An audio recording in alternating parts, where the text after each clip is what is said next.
লাউ চিংড়ি রান্না করলে আমার নানির কথা আমার খুবই মনে পড়ে, কারণ আমার নানির লাউ চিংড়ি খুবই পছন্দের ছিল। হ্যালো এভরিওয়ান, আসসালামু আলাইকুম। প্রতিদিনের মতো আজকে একটি ব্লগ নিয়ে হাজির হলাম। সবাই কেমন আছেন? আশা করি সবাই ভালো আছেন। আল্লাহর রহমতে আপনাদের দোয়া ভালোবাসায় আমরা অনেক ভালো আছি। তো ভিডিওটা সবাই একটু ধৈর্য সহকারে দেখবেন, যেহেতু এটা একটা লং ভিডিও। সবার কাছে অনুরোধ, কেউ ভিডিওটা স্কিপ করে চলে যাবেন না। সম্পূর্ণ ভিডিও দেখে একটি গঠনমূলক কমেন্ট করবেন। আসলে রান্নার রেসিপি দেখাচ্ছি না, কারণ সবাই আমরা কম বেশি রান্না করতে জানি।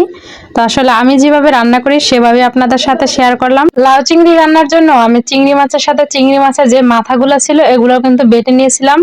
তারপরে যে অন্যান্য তরকারি যেভাবে আমরা কষিয়ে নিই, এভাবে আর কি মাছগুলো কষিয়ে নিয়ে তারপর যে কেটে রাখা লাউগুলো ছিল, এখন লাউগুলো দিয়ে তারপরে নেড়ে চেড়ে ভালোভাবে মিশিয়ে এই যে কষিয়ে নিছি।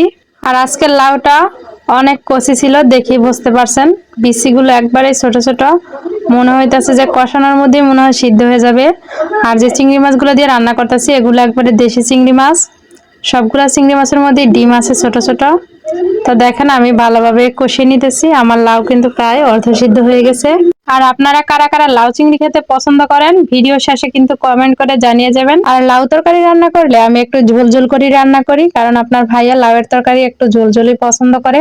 আর যেহেতু মাছগুলো তাজা, এর জন্য একটু ঝোল ঝোল করে রান্না করব, তাই আর কি পরিমাণ মতো একটু পানি দিয়ে দিচ্ছি। আর লাউ থেকে তো একটু পানি উঠছে, এই জন্য পানিটা কমিয়ে দিলাম।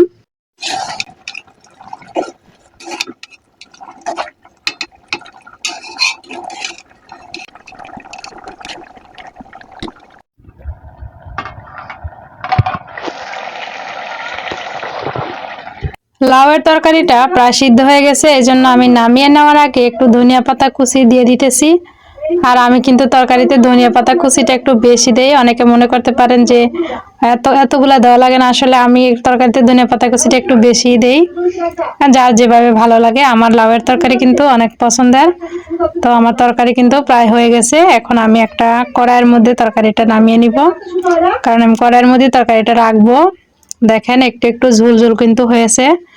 মাশাআল্লাহ, তরকারির কালারটাও কিন্তু অনেক সুন্দর হয়েছে। আর যে কোনো তরকারি দেখতে সুন্দর হলে নাকি খেতেও ভালো লাগে। তো এতক্ষণ যারা আমার ভিডিওটি ধৈর্য সহকারে দেখতেছেন তাদের সবাইকে আমার অন্তর থেকে অনেক অনেক ভালোবাসা। আমার প্রিয় মানুষগুলো যারা প্রতিনিয়ত আমার ভিডিও দেখেন তাদেরকে অনেক অনেক ভালোবাসি। ইনশাল্লাহ সব সময় আপনাদের পাশে থাকবো। তো দেখেন আমার তরকারি এই যে একদম হয়ে গেছে। কেমন হয়েছে কমেন্টে কিন্তু বলে যাবেন। এখন আমার খাওয়ার পালা।